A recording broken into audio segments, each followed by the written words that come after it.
రాష్ట్రానికి కేంద్రం నిధులు ఇవ్వకుంటే ఢిల్లీలో ధర్నాకు వెనకాడబోనని చెప్పారు సీఎం రేవంత్ రెడ్డి. రాష్ట్రానికి నిధులు ఇచ్చామని నిరూపిస్తే కిషన్ రెడ్డిని సన్మానిస్తామని చెప్పారు. కేసీఆర్ 10 ఏళ్లలో ప్రాజెక్టులు కట్టి ఉంటే ఏపీతో నీటి సమస్య ఉండేదే కాదన్నారు. బీజేపీకి హరీష్ దగ్గరై ఎమ్మెల్సీలను గెలిపించారని ఆరోపించారు రేవంత్.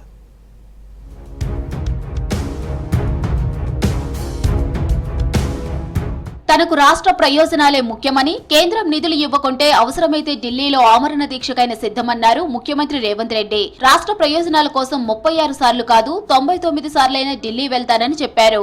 కేంద్రం నుంచి నిధులు రావద్దని కేసీఆర్, కేటీఆర్, హరీష్ కోరుకుంటున్నారని అన్నారు.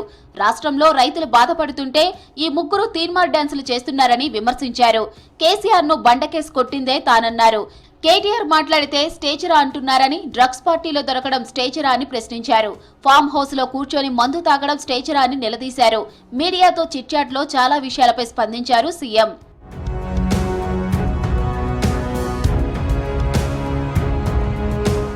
రాష్ట్రంలో ఇరిగేషన్ సమస్యలన్నింటికీ కేసీఆర్ కారణమన్నారు రేవంత్ రెడ్డి.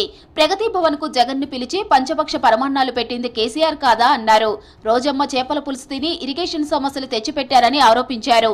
బీఆర్ఎస్ హయాంలో ప్రాజెక్టులు కట్టి ఉంటే ఏపీతో నీటి సమస్య వచ్చేదే కాదన్నారు రేవంత్.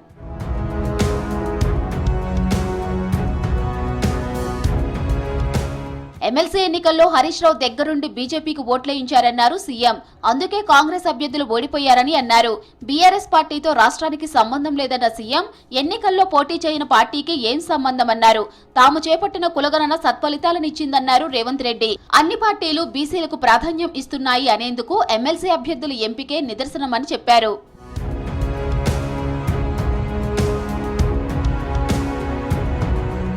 అధికారం పోయిందనే అక్కసుతో కేటీఆర్ మాట్లాడుతున్నారని అన్నారు సీఎం రేవంత్. కేసీఆర్ కు అసెంబ్లీకి వచ్చే అర్హత లేదన్నారు. తండ్రి కొడుకులు 10 ఏళ్లలో అప్పులు తప్పులు చేశారని విమర్శించారు. కాగ్ నివేదికను వచ్చే అసెంబ్లీ సమావేశాల్లో పెడతామన్నారు ముఖ్యమంత్రి. అప్పుల మీద కాగ్ చెప్పిన వివరాలన్నీ బయట పెడతామని చెప్పారు.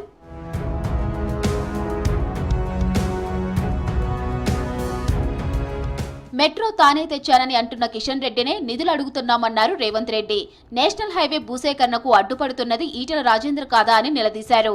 కేంద్ర మంత్రులు హైదరాబాద్ కు వచ్చి సమీక్షలు పెడితే కిషన్ రెడ్డి ఎందుకు రాలేదన్నారు.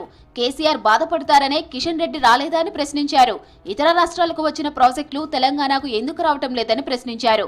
రాష్ట్ర అభివృద్ధి, కేంద్రం నిధులపై కిషన్ రెడ్డితో చర్చకు సిద్ధమన్నారు రేవంత్. అధిక నిధులు ఇచ్చామని కిషన్ రెడ్డి నిరూపిస్తే సన్మానం చేస్తామన్నారు. రిజల్టుకు రిజర్వేషన్లకు సంబంధం లేదన్నారు రేవంత్. మందకృష్ణ మాదిగా బీజేపీ నేతలు మాట్లాడుతున్నారని ఫైర్ అయ్యారు. వచ్చే ఉద్యోగ నోటిఫికేషన్లకు వర్గీకరణ వర్తిస్తుందని చెప్పారు. ఏదైనా చెయ్యాలని చూస్తే న్యాయపరమైన చిక్కులొస్తాయన్నారు. ఏపీలో వర్గీకరణ అమలు కావడం లేదని, దానిపై మందకృష్ణ ఎందుకు మాట్లాడారని ప్రశ్నించారు రేవంత్.